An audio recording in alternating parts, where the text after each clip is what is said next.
BJP महिला मोर्चा पक्ष candle शोभा यात्रा पाटलेश्वरी मंदिर ठार कौन रही कहीं आज बाहर करते बीजेपी महिला मान कौन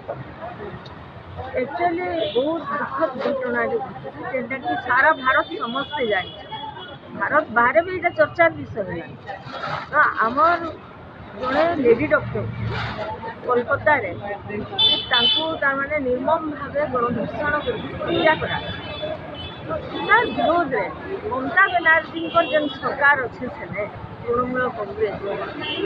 अराजकता आ से जेन गुंडाराज लगे आज ये नुआ कथा नुहे गुंडाराज उदाहरण आम बहुत आगू भी पाई देखी स्टूडेंट मान प्रति भी केन्ता अत्याचार करते गर्ल्स स्टूडेंट पिला काण गर्ल्स स्टूडेंट मान तो ये सब जेन घटना घटुचे आज माने कोलकाता रे मैंने वेस्ट बेंगल रे डाक्टर माने सुरक्षित डाक्टर महिला डाक्टर बिल्कुल सुरक्षित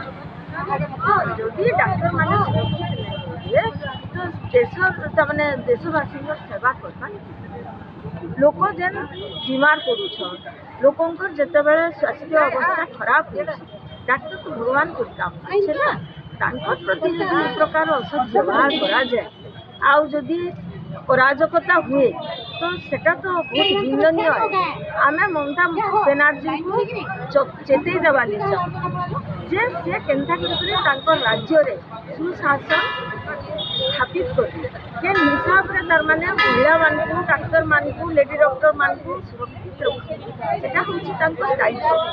आम से महिला माने जड़े जेहेतु महिला डाक्तर प्रति असद व्यवहार करा गणधर्षण कर मारी दि जाए हत्या कराई तो तार विरुद्ध में जदि आम महिला माने संगठित स्वर उत्तोलन नहीं तो आज आम भारतीय जनता पार्टी महिला मोर्चा तरफ सारा भारत प्रत्येक जिले में आज चली कैंडल शोभा यात्रा।